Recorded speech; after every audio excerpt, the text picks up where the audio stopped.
इनके राज्यों में फिल्में टैक्स फ्री होती है, लेकिन आपको पता है ये कफन पे जीएसटी लेते हैं, कफन पे जीएसटी।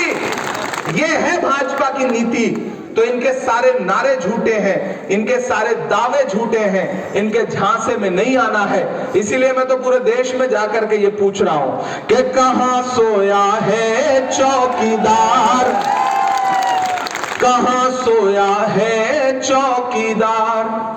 अच्छा, इतने समझदार लोग हैं राजस्थान में, आइए बस चौकीदार बोल दीजिए, हर व्यक्ति समझ जाता है कि किसकी बात हो रही है।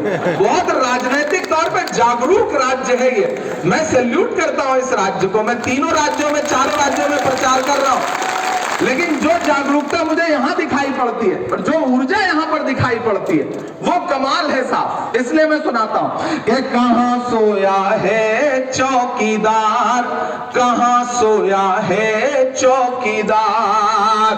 गैस सिलेंडर की कीमत भी 1000 के पार, कहां सोया है चौकीदार, कहां सोया है चौकीदार। मैं कवि हूं, शायर हूं, तो हास परिहास कर सकता हूं। अभी इनसे पूछिए कि आपने पढ़ाई की थी तो आपके साथ कोई पढ़ा लिखा था, कोई सहपाठी था, तो ये 2-4 नाम चौकीदार साहब बता देंगे। लेकिन मोदी जी से पूछ पूछ के थक गया पूरा देश कि आप जब पॉलिटिकल साइंस में एमए कर रहे थे तो आपके साथ किसी ने पढ़ाई की थी? आज तक नहीं उन्होंने बताया, एक भी व्यक्ति नहीं मिला। अभी भगवान राम जी से पूछिए कि आपका जो काम है, आपका जो बिजनेस है, उसमें आपके 2-4 ग्राहक, तो नाम बता देंगे। लेकिन मोदी जी से पूछिए कि वडनगर में जब आप चाय बेचते थे तो किसी ने खरीद के पी थी, कोई एक व्यक्ति है? नहीं मिलेगा। झूठ है दरअसल। लेकिन अदाकार बहुत बड़े। जब रोहित वेमुला हमारा भाई, उसने आत्महत्या की सरकार की नीतियों की वजह से और पूरा देश थू-थू करने लगा, तो मैंने देखा एक दिन प्रधानमंत्री जी किसी सभा में बिल्कुल भावुक हो गए, आंसू निकल आए, रुमाल निकाल लिया उन्होंने। मुझसे किसी साथी ने मीडिया के कहा, इमरान साहब आप क्या बोलेंगे? मैंने कहा भाई वो किसी शायर का एक शेर है इस अदाकारी पे कि वो अब तिजारती पहलू निकाल लेता है, मैं कुछ कहूं तो तराजू निकाल लेता है, मैं इसलिए भी तेरे फन की कद्र करता हूं, तू झूठ बोल के आंसू निकाल लेता है। कलाकार आदमी है, लेकिन ये तो राजस्थान है साहब, यहाँ तो पहले से ही जादूगर है, यहाँ बाकी कलाकारों की कहां चलने वाली है? ये राजस्थान है, यहाँ कलाकारी नहीं चलती, यहाँ जादूगरी चलती है। और सबसे बड़ा जादूगर तो आपके पास है ही, मैं इसलिए ये पंक्तियां पढ़ रहा हूं कि कहां सोया है चौकीदार, कहां सोया है चौकीदार।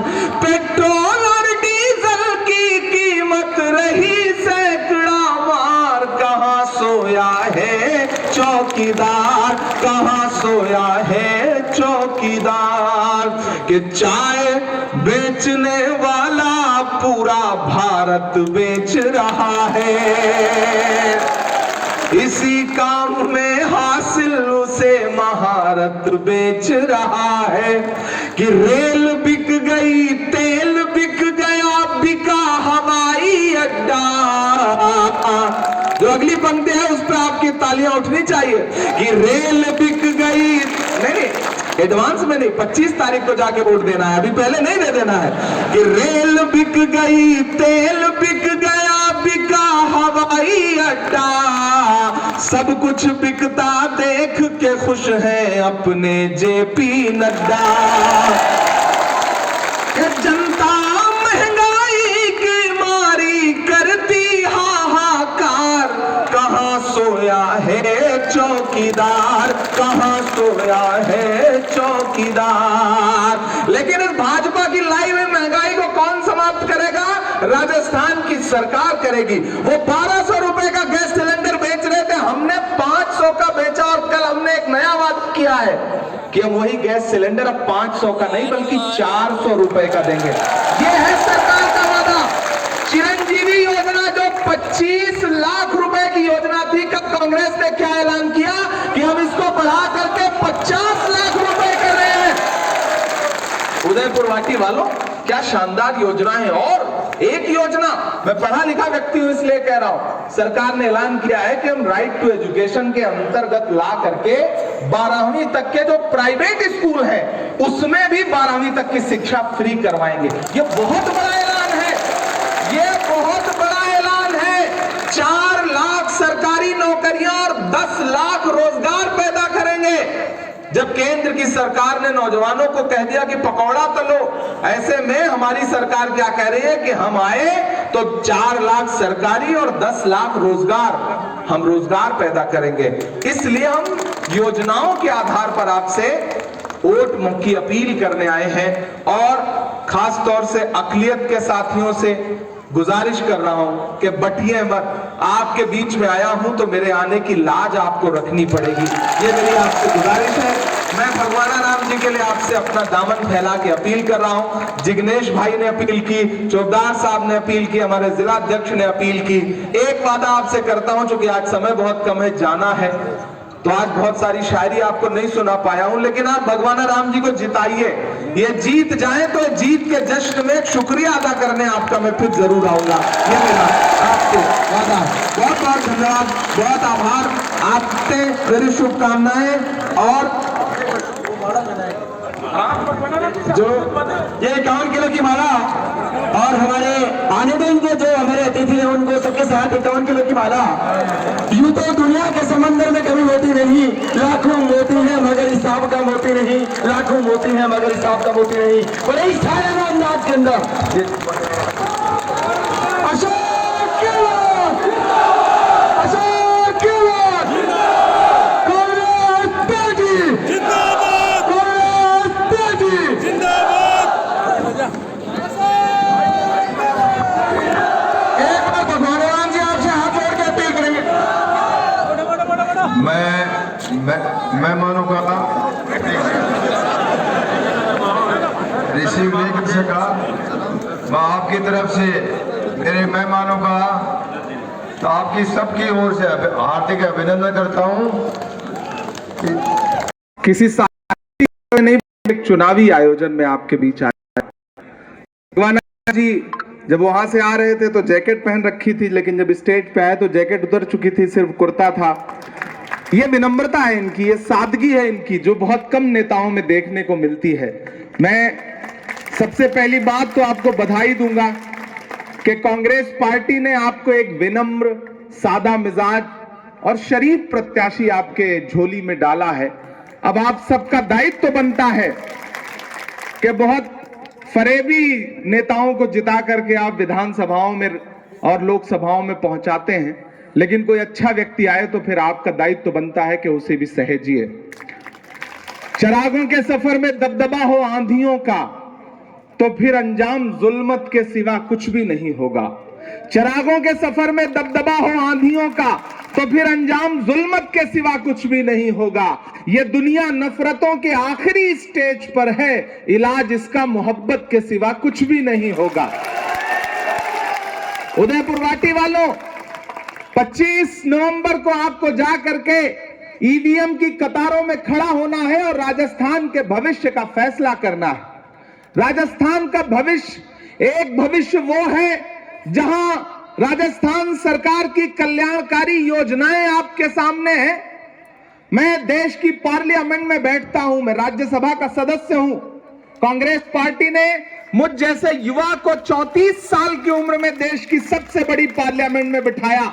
मैंने वहां बैठ के देखा है, मैं हेल्थ कमेटी का, स्टैंडिंग कमेटी का मेंबर हूं पार्लियामेंट की। मैं बड़ी समझदारी और जिम्मेदारी से यह बात कह रहा हूं कि जब हमारी कमेटी बैठती है तो उस कमेटी में अलग अलग दलों के सदस्य होते हैं, अलग अलग दलों के, उसमें सत्ताधारी पार्टी के भी लोग होते हैं। तो जब स्वास्थ्य सेवाओं को लेकर के देश में देश के बड़े अधिकारियों और सांसदों के बीच में आपस में बातचीत होती है तो भारतीय जनता पार्टी तक के सांसद ये कहते हैं कि देश में चिरंजीवी योजना से अच्छी योजना स्वास्थ्य को लेकर कोई नहीं है। ये मैं पूरी ईमानदारी से कह रहा हूं। एक पार्टी है जो आपसे रोड शो करके, सभाएं करके धर्म और जाति के नाम पे वोट मांग रही है। एक पार्टी है कांग्रेस जो आपसे कह रही है कि हमने जो कल्याणकारी योजनाएं लागू की हैं उसकी बुनियाद पर, उसके आधार पर हमें वोट दीजिए, हमारी सरकार बनाइए। मैं उदयपुर वाटी में खड़ा होकर यह कह रहा हूं कि हमने सहराओं में हासिल किए आसानी से सहरा का मतलब होता है रेगिस्तान। हमने सहराओं में हासिल किए आसानी से, तुम समंदर में भी रहकर न मिले पानी से। ये सियासत के दिए सबके हवाले न करो, मुल्क जल जाता है एक शख्स की नादानी से। उदयपुर वाटी वालों, ये चुनाव बहुत महत्वपूर्ण चुनाव है, ये चुनाव बहुत अहम चुनाव है। एक तरफ प्रधानमंत्री जी आकर के राजस्थान के अलग अलग जगहों पर रोड शो कर रहे हैं। हालांकि भाजपा के पास प्रदेश में मुख्यमंत्री का कोई चेहरा नहीं है। उन्होंने प्रदेश अध्यक्ष बनाया सीपी जोशी जी को, तो हालत यह हो गई कि भाजपा के कार्यकर्ता उन्हें पहचानते ही नहीं। वो अपने वाले सीपी जोशी के बजाय हमारे वाले सीपी जोशी की फोटो लगाते हैं। ये हालत है, उनके पास कोई चेहरा नहीं है। प्रधानमंत्री जी तो ऐसे घूम रहे हैं जैसे आने वाले दिनों में प्रधानमंत्री का पद त्यागेंगे और मुख्यमंत्री का पद स्वीकार करेंगे। ये हालत हो गई है, खुद चेहरा बन के घूम रहे हैं। राज्य में कोई भी चेहरा नहीं है उनके पास, न चेहरा है न योजनाएं हैं, सिर्फ धर्म, जाति और नफरत की बातें। मैं आपसे ये कहने आया हूं कि हमने नफरत बहुत झेल ली। उदयपुर वाटी वालों, आपने भी झेल ली है, लेकिन देश को शांति की जरूरत है, प्यार की जरूरत है, मोहब्बत की जरूरत है, सुकून की जरूरत है, चैन की आवश्यकता है। ये सब रहेगा तब तो विकास के बारे में सोचेंगे। भाजपा का कोई भी नेता प्रधानमंत्री से लेकर के उनका प्रत्याशी तक अगर आपसे विकास योजनाओं की बात करता हुआ मिले तो बताइए मुझे। नहीं, वो क्या बात करेंगे? हिंदू, मुसलमान, सिख, ईसाई, इसके अलावा उनके पास बात करने के लिए कुछ नहीं है। कांग्रेस का नेता खड़ा होगा तो हमारा शीर्ष नेतृत्व से लेकर के हमारे प्रत्याशी तक आपके बीच में जाएंगे, आपकी सेवा की बात करेंगे, मोहब्बत की बात करेंगे, प्रेम की बात करेंगे। हमारा जो सबसे बड़ा नेता है राहुल गांधी जी, वो कन्याकुमारी से कश्मीर तक 4000 किलोमीटर पैदल चलता है। किस लिए? क्या नारा लगाता हुआ कि नफरत छोड़ो भारत जोड़ो, नफरत छोड़ो भारत जोड़ो। 4000 किलोमीटर पैदल चलते हैं वो। 4000 किलोमीटर का मतलब समझते हैं आप? प्रधानमंत्री जी कहते थे राहुल गांधी तो शहजादे हैं, राजकुमार हैं। मैं तो प्रधानमंत्री जी से कहता हूं कि प्रधानमंत्री जी, आप जिसे राजकुमार कहते थे, शहजादा करते थे, वो हिंदुस्तान की सड़कों पर 4000 किलोमीटर एक टी-शर्ट और एक ट्राउजर में चलता रहा, लोगों को गले से लगाता रहा, प्रेम की बात करता रहा। लेकिन आप खुद को फकीर कहते हैं, लेकिन आपने तो 10 लाख का सूट पहना और 8.5 करोड़ के विमान में घूम